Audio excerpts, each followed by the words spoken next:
আজ হলো সোমবার, আর সোমবার দিন সপ্তাহের অন্যান্য বারের তুলনায় কাজের চাপটা একটু হলেও বেশি থাকে।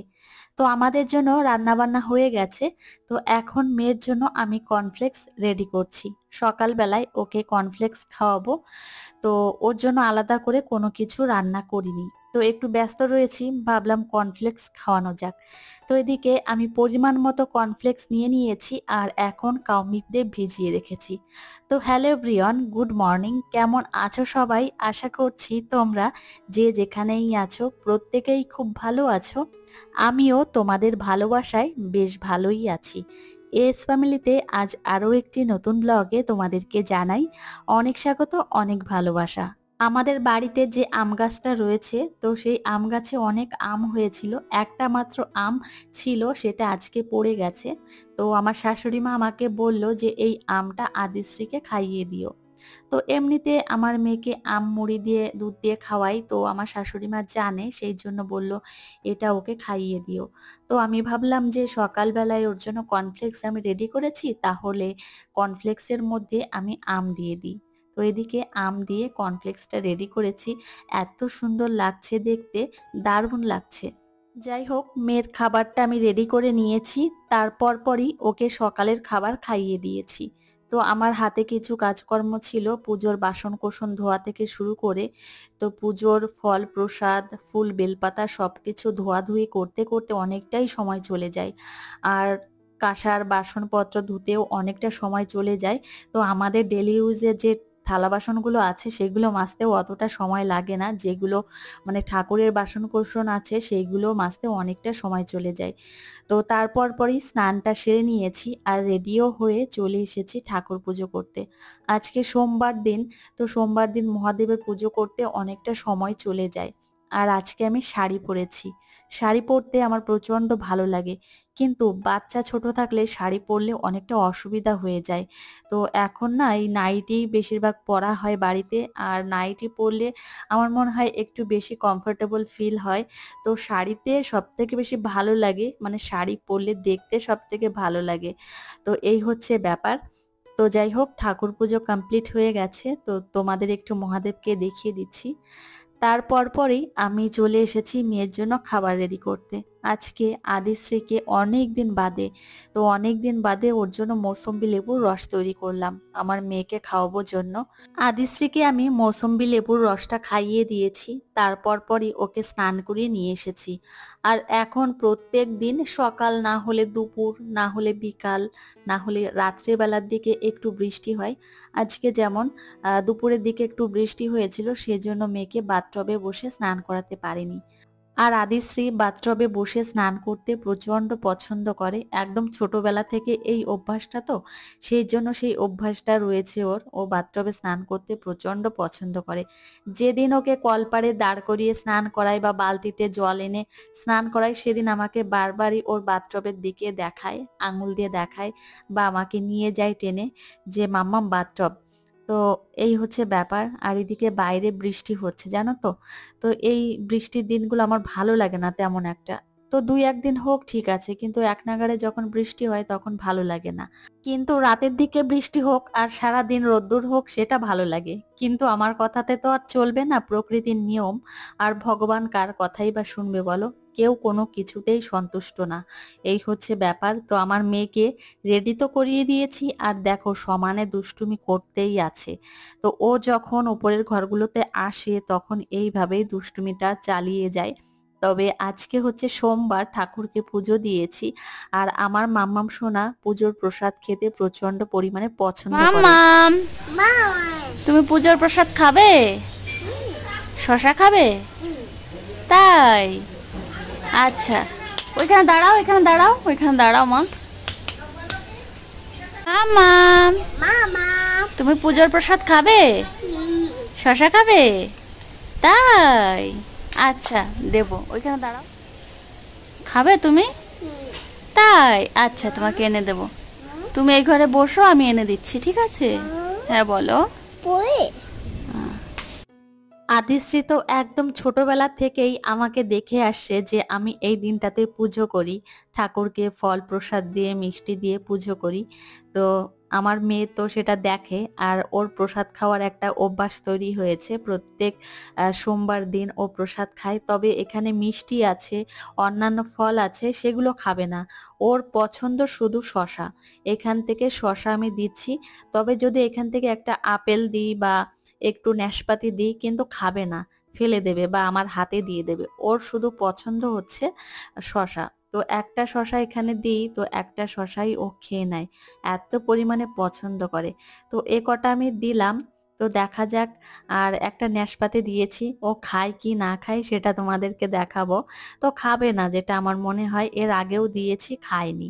তো এই যে আমার মাম্মামকে ওই ঘর থেকে নিয়ে এসেছি, আর এখন এই রান্নাঘরে বসিয়েই ওকে বলবো যে এটা খাও। তো আমার মেয়ে তো প্রচন্ড খুশি শশা খেতে পারবে বলে। আবার দুপুরবেলায় আমার শাশুড়ি মা রান্না করছে, আবার দেখি কি রান্না করছে। তবে আমাদের বাড়িতে সোমবার দিন বেশি কিছু রান্না হয় না, ডাল রান্না হয়, একটু নিরামিষ রান্না হয়, আর হয়তো ভাজি টাজি কিছু করা হয়। তো আজকে ভেবেছিলাম একটু পনির রান্না করব, কিন্তু সেটা আর হয়নি। ইয়াম্মি বলো, ইয়াম্মি। হ্যাঁ, তো দেখো আমার মাম্মাম শশা খাচ্ছে। আমার দিকে তাকাও মা, একটু হাই করো। হ্যালো, তুমি খাও। এখানে যতগুলো শসার টুকরো ছিল আমার মেয়ে সবগুলোই খেয়ে নিয়েছে। আর তোমাদের একটা জিনিস দেখাবো। তো এই শব্দটা পেলে আমার মেয়ে প্রচন্ড পরিমাণে ভয় পায়। গাছ কাটা মেশিনের যে একটা শব্দ, সেই শব্দটা ও যখন শুনতে পায় তখন ওর প্রচন্ড ভয় লাগে। তো আমাদের ঘরের পেছনে কিছু গাছ কেটে দিয়েছে, তো একটু অসুবিধা হচ্ছিল জন্য, এখানে লেম্বু গাছ রয়েছে, তো এগুলো ঝড়ের দিনে একটু অসুবিধা হয়, সেই জন্য কেটে দিয়েছে। আর এদিকে মাম্মামের বাপি মাম্মামকে নিয়ে এসেছে দেখতে যে কেমন কি কাটা হলো আর কি। তো আমিও একটু এসেছিলাম। আর এই যে দেখো আমাদের ঘরটা পেছন দিক থেকে, তো আমাদের ঘরের পেছনেও অনেকটা জায়গা রয়েছে, আর ঘরের পেছনেও গাছ আছে, মেহগনি গাছ, এই সমস্ত গাছগুলো আছে। তো ঘরের পেছন থেকে আবার চলে এসেছি, এসেই আমার মাম্মাম সোনার খাবারটাও নিয়ে এসেছি। আর এদিকে আজকে সাদা ভাত আর মুগের ডাল দিয়ে মেয়েকে খাইয়ে দেব। তো এই হচ্ছে আজকে দুপুরের খাবার। আর সোমবার দিন তেমন কিছু বেশি রান্না হয় না। তো তোমাদের জানিয়েছি যে দুপুর বেলায় যে রান্নাটা হয় আমাদের বাড়িতে, আমার শ্বশুর মশাই বা শাশুড়ি মার ইচ্ছাতেই রান্না হয়। তো ওনাদের ইচ্ছা মতোই আমাদেরকে খেতে হয়। আর আমাদের যদি ইচ্ছা হয় তাহলে হয়তো রাতের দিকে কোনো কিছু তোমাদের দাদাভাই নিয়ে আসলো, সেটা খাই, এই আর কি। না হলে ওনাদের ইচ্ছাতেই রান্না বান্নাটা হয় দুপুর বেলায়। আমার মেয়ে দেখো আমাকে কত ভালোবাসে। এমনিতেই সত্যি কথা বলছি, আমার মেয়ে আমাকে প্রচন্ড ভালোবাসে। আর এমনিতে যে যত বেশি বাচ্চাদেরকে যত্ন করবে, ভালোবাসবে, তাকেই বাচ্চারা সব থেকে কাছে পেতে চায়, তাকেই সব থেকে ভালোবাসে। এটাই হচ্ছে একদম বাস্তব কথা। সে বাপি হোক বা মা হোক বা ঠাম্মি হোক বা দাদা ভাই হোক বা দিদুন হোক, যেই হোক না কেন, যে বেশি ভালোবাসবে তার কাছেই সে যেতে চাইবে। তো আমার মেয়েকে দুপুরের খাবারটা খাইয়ে দিয়েছি, তারপর ওকে ঘুম পাড়িয়ে দিয়েছি, ওর বাপি ওর পাশেই রয়েছে। তো ভাবলাম মেয়ে তো ঘুমিয়ে রয়েছে, তাহলে এখন আমি গিয়ে মানে দোতলায় গিয়ে ঘরটা গুছিয়ে রেখে আসি। আর এই বিকালের দিকে ঘর দুয়ারগুলো একটু গুছিয়ে থাকি, সকালের দিকে একটু গোছাই, আর এই বিকালের দিকে একটু গুছিয়ে থাকি, একটু ঝাড়ু দিই। পরিষ্কার পরিচ্ছন্ন না থাকলে কেমন হয় বলো তো, ভালোও লাগে না দেখতে। আমার মনের মধ্যে অনেকটাই ইচ্ছা রয়েছে মেয়েকে নিয়ে। তো আমার মেয়ে তো 3 বছর কমপ্লিট হতেই আসলো।